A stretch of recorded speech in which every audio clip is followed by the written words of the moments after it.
ఇలా రేవంత్ రెడ్డి గారి ముఖం ఎక్కడ పెట్టుకుంటాడు? దీనికి జవాబు చెప్పాలి. ఇలా నువ్వు ఏదో ఆ రోజు పిలిచి మాట్లాడి మా మీద కేసులు పెట్టి, మా పిల్లల మీద కేసులు పెట్టి, మా వాళ్ళు మాట్లాడోళ్ళ మీద తీసుకుపోయి కొట్టుడు, నువ్వు ఎన్ని కొట్టినా ఎన్ని కేసులు పెట్టినా దీని మీద జవాబు చెప్పాల్సిన అవసరం రేవంత్ రెడ్డి గారు ఖచ్చితంగా ఉన్నది.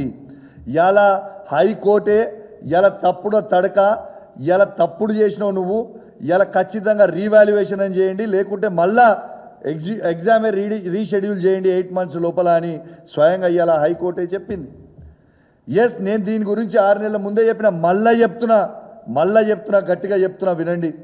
ఇలా రేవంత్ రెడ్డి గారు కాంగ్రెస్ ప్రభుత్వం బరాబర్ గ్రూప్ 1 పోస్టులు అన్నీ కూడా అమ్ముకున్నది. వాళ్ళ దగ్గర డబ్బులు తీసుకున్నారు. రేవంత్ రెడ్డి గారు సీఎంఓ ఆఫీసే ఇలా డబ్బులు తీసుకొని వాళ్ళకి పోస్టులు ఇచ్చిండ్రు. దీనికి ఇంకొక ఉదాహరణ కూడా చెప్తా మీకు, ఎందుకు ఇంత ఖచ్చితంగా చెప్తున్నా అనేది మళ్ళొక్కసారి గుర్తు చేస్తా.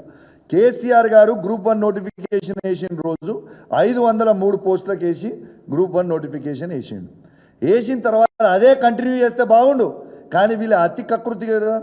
దాంతో ఏం చేసిండు, దాన్ని ఇంకొక 50 పోస్టులు వేయించి 563 అని పోస్టులు పెట్టి మళ్ళీ ఫ్రెష్గా అప్లికేషన్ పెట్టుకోవచ్చు, ఎవరు పడితే వాళ్ళు మళ్ళీ ఫ్రెష్గా రాయొచ్చు అనేది పెట్టి ఇలా పోస్టులు అమ్ముకున్న చరిత్ర ఇలా ఓటు నోటు దొంగ అయిన రేవంత్ రెడ్డిదే మరొకసారి అడ్డంగా దొరికిపోయిండు.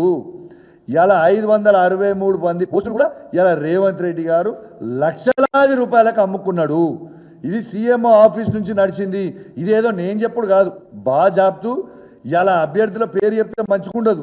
ఎవరైతే డబ్బులు ఇచ్చిర్రో రేవంత్ రెడ్డి గారి ఆఫీస్లో, రేవంత్ రెడ్డి గారి ఇంట్లో ఎవరైతే పోయి డబ్బులు ఇచ్చి వచ్చిండ్రో అది వాళ్ళే వచ్చి నాకు చెప్పిపోయినరు. అన్నా నా దగ్గర డబ్బులు తీసుకుర్రు, ఇలా పొద్దున్న నుంచి అదే ఫోన్, ఇలా నా దగ్గర డబ్బులు తీసుకొని మా పోస్ట్ ఇచ్చిర్రు, మరి మా ఇవాళ రద్దు అయిపోయినాయి, మా పరిస్థితి ఎట్లా అన్నా అని అడిగారు. రేవంత్ రెడ్డి గారు ఓటు నోటు దొంగ. ఎట్లయితే రేవంత్ రెడ్డి గారు ఓటు నోటు దాంట్లో అడ్డంగా రెడ్ హ్యాండెడ్గా దొంగలక్క దొరికిపోయిండో, ఇవాళ గ్రూప్ 1 ఎగ్జామ్లో అమ్ముకున్న దాంట్లో కూడా అడ్డంగా దొరికిపోయిండు. ఇది ప్రజలందరూ కూడా గమనించాలి. పేపర్ లీక్ అయిందని కేసీఆర్ గారు ఏ రోజైతే అన్నారో, కేసీఆర్ గారి దృష్టికి వచ్చిందో, కేసీఆర్ గారు స్వయంగా ధైర్యంగా తప్పు జరిగింది, మేము రద్దు చేస్తున్నాము అని బాజాబ్తు ధైర్యంగా రద్దు చేసిండు కేసీఆర్ గారు. మరి ఇలా అక్రమాలు జరిగినాయని గ్రూప్ 1 విద్యార్థులు ముఖ్యమంత్రి రేవంత్ రెడ్డి గారి దగ్గర నుంచి మొదలు పెడితే వాళ్ళ మంత్రుల దగ్గరికి, వాళ్ళ ఎమ్మెల్యేల దగ్గరికి, వాళ్ళ ఎంపీల దగ్గరికి పోయి వినతి పత్రం ఇచ్చుకుంటే మీరు రద్దు ఎందుకు చేయలేదు? ఎవిడెన్స్తో సహా చూపిస్తే మీకు రద్దు ఎందుకు చేయలేదు? ఈ ఒక్క విషయమే కేసీఆర్ గారి స్టైల్ ఆఫ్ ఫంక్షనింగ్కి ఇలా అమ్ముకున్న పోస్టులు అమ్ముకుంటున్న దొంగ అయిన రేవంత్ రెడ్డి గారికి ఉన్న డిఫరెన్స్ ఇది ఒక్క లైన్లో మీరు అర్థం చేసుకోండి. దానికంటే ఎక్కువ మేము చెప్పాల్సిన అవసరం లేదు. ఇవాళ బరాబర్ రేవంత్ రెడ్డి గారు మీరు గీవాల్యుయేషన్ కాదు, ఇక తప్పు అయిపోయింది, అడ్డంగా దొరికిపోయినా అనేది ఇలా క్లియర్ కనబడుతుంది.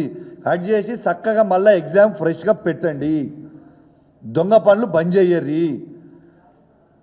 ఓటు నోటు దొంగ అయిన రేవంత్ రెడ్డి గారు మళ్ళా దొంగతనం చేస్తూ దొరికిపోయింది, అడ్డంగా దొరికిపోయింది. యావత్ తెలంగాణ ప్రజలు మొత్తం కూడా గమనించాలి, ప్రత్యేకంగా యువత మొత్తం కూడా గమనించాలి.